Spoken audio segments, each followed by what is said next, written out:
Israel की धरती पर उतरा ये चॉपर उन 3 जिंदगियों को लेकर पहुंचा था जो बीते 471 दिनों से अपनी रिहाई का इंतजार कर रही थी। हमास की कैद में करीब 1.5 साल तक रही ये महिलाएं जब इजराइल पहुंची और अपनों को देखा तो ना तो उनकी आंखों से आंसू रुके और ना ही उनके घर वालों से। तीनों युवतियों ने दौड़कर अपने माँ बाप को गले लगाया और खूब आंसू बहाए। ये तस्वीरें दुनिया में जिस भी टीवी स्क्रीन या फिर मोबाइल स्क्रीन पर देखी गईं, उसकी आंखें नम हो गईं।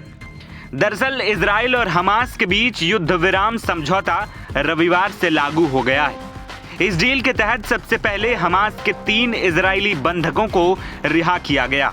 ये तीनों महिलाएं 471 दिनों का बंधक रहने के बाद गाजा से इजराइल पहुंची और अपने परिवार से मिली।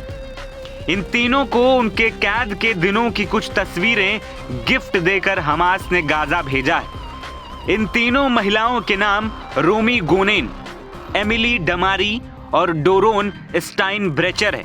तीनों के ही परिवार इनकी वापसी से बेहद खुश और भावुक भी हैं। 7 अक्टूबर 2023 को दक्षिण इजराइल में हमले के बाद हमास ने जिन 250 लोगों को बंधक बनाया था, उनमें ये 3 महिलाएं भी शामिल थी। 24 साल की लड़की रोमी गोनेन को 7 अक्टूबर 2023 को दक्षिण इजराइल में नोवा संगीत समारोह से अगवा कर लिया गया था। हमले के बाद रोमी ने अपनी मां मेरेव को फोन कर अपने मुश्किल में होने की जानकारी दे दी थी। मेरेव ने पिछले 15 महीनों से लगातार बंधकों की वापसी के लिए लड़ाई भी लड़ी। इन कोशिशों के तहत वो मिशनों पर विदेश भी गईं। रोमी की वापसी पर अब मेरेव ने खुशी जताई है।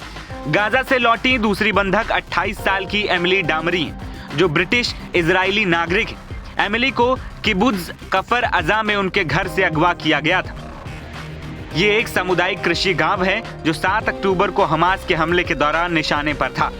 हमास लड़ाकों ने यहां घरों में घुसकर लोगों को अगवा किया था।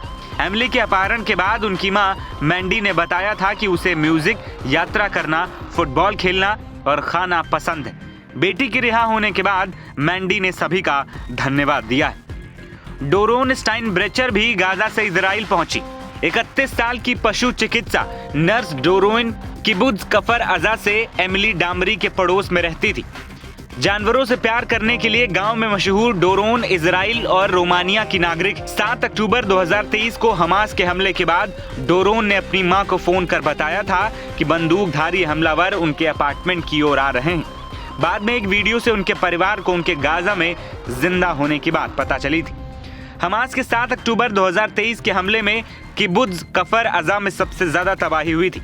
यहाँ 64 नागरिक और 22 सैनिकों की जान ले ली गई थी और 19 लोगों का अपहरण कर लिया गया था। डोरोन और एमिली की घर वापसी के बाद भी किबुत्ज के 3 सदस्य अभी भी गाजा में बंदी हैं। स्थानीय लोगों को इन तीनों की भी रिहाई का इंतजार है। एनबीटी ऑनलाइन की रिपोर्ट।